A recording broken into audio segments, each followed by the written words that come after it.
തിരുവനന്തപുരത്ത് ലോക്ഭവന് മുന്നിലാണ് SFI പ്രവർത്തകർ സമരവുമായി എത്തിയത്. 5 തവണ പോലീസ് ജലപീരങ്കി പ്രയോഗിച്ചു, ബാരിക്കേഡ് വെച്ച് തടയാൻ ശ്രമിച്ചു. SFI പ്രവർത്തകരുടെ അല്ലെങ്കിൽ കുട്ടി സഖാക്കളുടെ പ്രത്യേകത എന്ന് പറയുമ്പോൾ, ഇവർ ഭരണപക്ഷത്തിരിക്കുമ്പോൾ ഇവരുടെ സഖാക്കൾ എന്ത് അഴിമതികൾ കാണിച്ചാലും ഇവർ കണ്ണുപൊട്ടന്മാരായിരിക്കും. എന്നാൽ പ്രതിപക്ഷമായാലോ ഇവർ ഗുണ്ടകളാകും, സമരമുറകളും തന്ത്രങ്ങളുമായി വരും. 10 വർഷക്കാലം നിശബ്ദമായിരുന്ന കുട്ടി സഖാക്കൾ ഇപ്പോൾ പുതിയ പ്രസ്താവനയുമായി, പുതിയ രാഷ്ട്രീയ തന്ത്രങ്ങളുമായി, പുതിയ സമരമുറകളുമായി രംഗത്തെത്തിയിട്ടുണ്ട്. PSC എഴുതിയ ചെറുപ്പക്കാർക്ക് ജോലി നൽകണമെന്നുള്ള പ്രസ്താവനയുമായിട്ടാണ്. അപ്പോൾ അവർ സമരം ചെയ്യുന്നുമുണ്ട്.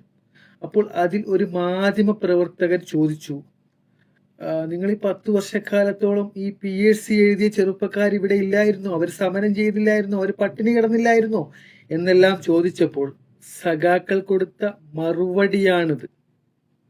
കഴിഞ്ഞ 10 വർഷം SFI എവിടെയായിരുന്നു എന്നാണ് പല പോലീസും മാധ്യമങ്ങളും ചോദിക്കുന്നത്. കഴിഞ്ഞ 10 വർഷവും ഞങ്ങൾ ഈ തെരുവിലുണ്ടായിരുന്നു. ഓക്കെ, ഈ 10 വർഷക്കാലത്തോളം നിങ്ങൾ ഭരിച്ചിരുന്നപ്പോൾ നിങ്ങൾ ഈ തെരുവുകളിൽ ഉണ്ടായിരുന്നു എന്ന് പറയുന്നു. അപ്പോൾ PSC എഴുതിയ ചെറുപ്പക്കാർ പട്ടിണി കിടന്നപ്പോൾ അല്ലെങ്കിൽ അവർ സമരം ചെയ്തപ്പോൾ നിങ്ങൾ എന്തുകൊണ്ട് നിങ്ങളുടെ നേതാക്കളുടെ മുമ്പിൽ കൈ ചൂണ്ടിയില്ല? അല്ലെങ്കിൽ അവർക്ക് ജോലി വാങ്ങിച്ചു കൊടുത്തില്ല?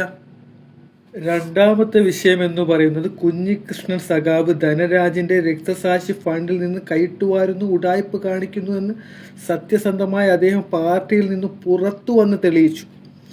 പക്ഷെ നിങ്ങൾ ആരും ഇതിനെപ്പറ്റി ചോദിക്കാനും പോയില്ല, ഒരു പ്രസ്താവനയും നടത്തിയില്ല, ഒരു സമരവും നടത്തിയില്ല. മൂന്നാമത്തെ വിഷയം എന്ന് പറയുന്നത്, ഞാൻ ഒരുപാട് ചെയ്തതാണ്, എന്നാൽ നിങ്ങൾ തെരുവുകളിൽ ഉണ്ടായിരുന്നു എന്ന് പറഞ്ഞതുകൊണ്ട് മാത്രം ഒരു കുട്ടിയുടെ കൈ നഷ്ടപ്പെട്ടായിരുന്നു. ഒരു പാവപ്പെട്ട സ്ത്രീ 5 വർഷത്തോളമാണ് ഒരു കത്രിക വയറ്റിൽ കൊണ്ട് നടന്നത്. അപ്പം നിങ്ങൾ സമരം ചെയ്തില്ല. സ്വർണ്ണക്കേസ്, പിന്നെ ഈ പറഞ്ഞ വയനാട്ടിൽ വീട് വെച്ച് കൊടുക്കാമെന്ന് പറഞ്ഞ് 742 കോടിയോളം പിരിച്ചു. അതിൻ്റെയൊക്കെ ബാക്കി പൈസ എവിടെയാണ്? അപ്പോഴും ആരും സമരം ചെയ്തില്ല, ഇതിന് പ്രതികരണവുമില്ല, ഒരു ഗുണ്ടായുസവും ഇവിടെ ഇല്ലായിരുന്നു എന്നതല്ലേ സത്യം? ഞങ്ങൾ ഇവിടെ ഉണ്ടായിരുന്നു, ഈ തെരുവുകളിൽ തന്നെ ഞങ്ങൾ ഉണ്ടായിരുന്നു.